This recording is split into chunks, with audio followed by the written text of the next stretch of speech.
Vous vous êtes déjà demandé comment pense un examinateur du permis moto? Je veux dire, à quoi il pense quand il vous évalue sur votre moto le jour de l'examen? Qu'est-ce qu'il observe? Quels sont ses critères? Aujourd'hui, on va voir comment vous pouvez utiliser cette information à votre avantage pour l'interrogation orale et les fiches.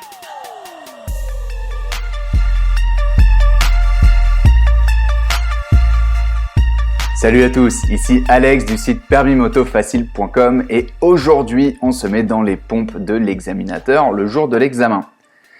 Alors, ce qu'il faut comprendre, c'est qu'on peut considérer les examens du permis moto un peu comme un entretien d'embauche, au sens où il y a une liste de cases à cocher et vous devez montrer que vous les cochez toutes pour obtenir le job ou en l'occurrence le permis moto. Si on réfléchit un peu au truc, la meilleure façon de réussir ce genre d'épreuve, c'est de comprendre quelles sont les cases à cocher et qu'est-ce qui va faire que la personne qui vous évalue coche la case oui ou non. Donc aujourd'hui, on s'attaque à la liste des critères pour l'interrogation orale et les fiches. En gros, qu'est-ce que l'examinateur s'attend à voir lui? Qu'est-ce que lui considère comme nécessaire pour vous donner un A sur cette épreuve? Et avant de rentrer dans le vif du sujet, je vous invite à rester jusqu'au bout de la vidéo puisque je vous y expliquerai comment télécharger notre nouvel e-book spécial préparation du permis moto. C'est gratos et ça se passe à la fin de la vidéo. À ma gauche, c'est le guide d'évaluation du permis moto. C'est les guidelines qui sont donnés aux examinateurs pour préparer leur intervention le jour de l'examen. À ma droite, c'est le texte de loi qui définit tout le déroulement du permis moto dans le code de la route. Alors l'interrogation orale, c'est la dernière étape au niveau du plateau et l'objectif de cette interrogation orale, c'est de vérifier que vous avez des connaissances globales suffisantes sur ce qu'est la moto et sur ce que conduire une moto implique. Donc la moto, c'est un plaisir certes, mais c'est un plaisir qui est quand même relativement dangereux et il est important d'être conscient des risques associés à cette pratique et surtout comment est-ce que, en tant que pilote, on peut se prémunir de ces risques en question pour que la moto reste justement un plaisir? Alors les thèmes des fiches jonglent entre le risque routier à moto, les cas d'accident caractéristiques, la conduite préventive, l'équipement, etc., etc. Et vous avez tout ça dans votre bouquin. En termes de contenu, il y a tout ce qu'il faut savoir, donc on ne va pas rentrer dans le détail ici. Ça ferait doublon. Ce qu'il faut par contre comprendre, c'est que l'interrogation orale n'est pas du par cœur. Vous n'êtes pas de retour au CE2 avec la maîtresse qui vous demanderait de réciter par cœur la cigale et la fourmi. Rien de tout ça. On est entre adultes et ce qui est attendu de vous, c'est de montrer que vous avez suffisamment bien compris le contenu des fiches pour être capable d'en parler avec quelqu'un, tout simplement. Et pour ça, comment ça se passe? D'une part, vous aurez sous les yeux les chapitres de la fiche tirée au sort pour vous guider dans votre réflexion. Et d'autre part, c'est un dialogue. Ce n'est pas du par cœur. C'est écrit noir sur blanc ou peut-être plutôt noir sur gris dans ce document. Il ne doit pas être exigé des candidats de restituer par cœur le contenu de chaque fiche. Donc, si vous êtes un peu en galère sur le moment pour trouver vos mots ou expliquer un concept ou vous rappeler d'une statistique en particulier, c'est pas grave. L'examinateur, dans ses consignes, son rôle, c'est de vous aider en vous posant des questions ou en vous donnant des suggestions pour vous guider dans votre restitution du contenu de la fiche. C'est vraiment un dialogue.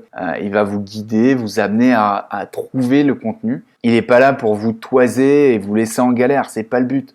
On est entre adultes, on sait que la moto, voilà, ça a des risques, il faut en être conscient.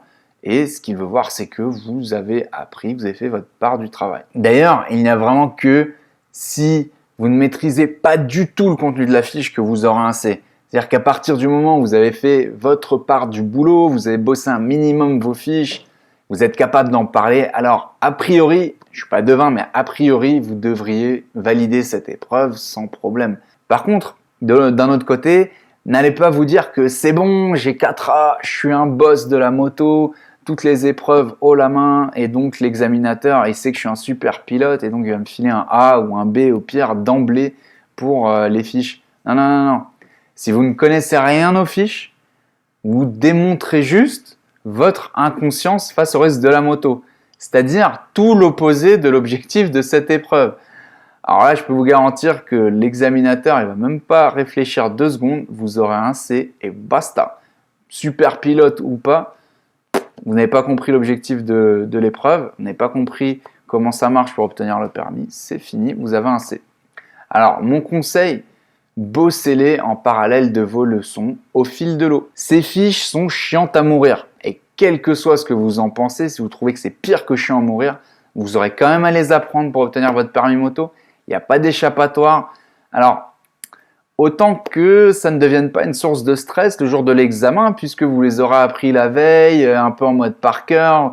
Et généralement, c'est là où on ne se rappelle pas du contenu. Alors, soyez proactifs, soyez intelligents, soyez adultes, prévoyez le truc à l'avance, révisez-les petit à petit au fur et à mesure et ça devrait bien se passer. Vous aurez votre plateau, vous aurez votre interrogation orale. Dans cette vidéo, on a vu ensemble ce qui était attendu de vous le jour de l'examen au plateau lors de l'épreuve de l'interrogation orale. Et je suis super curieux de savoir qu'est-ce que vous pensez de cette épreuve. Est-ce que vous pensez qu'elle peut vous mettre en difficulté? Vous êtes serein face à cette épreuve? Et pour ceux parmi vous qui ont déjà passé le plateau au moins une fois, comment s'est passée cette épreuve pour vous? Allez, dites-moi tout ça dans les commentaires. Et pour aller plus loin, je vous invite à télécharger notre nouvel e-book qui se concentre sur tout ce qu'il faut savoir pour passer le permis moto. Par exemple, comment choisir son équipement, sa moto-école ou encore comment optimiser ses leçons pour en profiter au maximum. Tout ça, c'est gratos et ça se télécharge très facilement sur le www.permismotofacile.com/je me prépare. Ça s'écrit tout attaché et sans accent. Quant à nous, on se retrouve très vite pour de prochaines vidéos. Bye bye!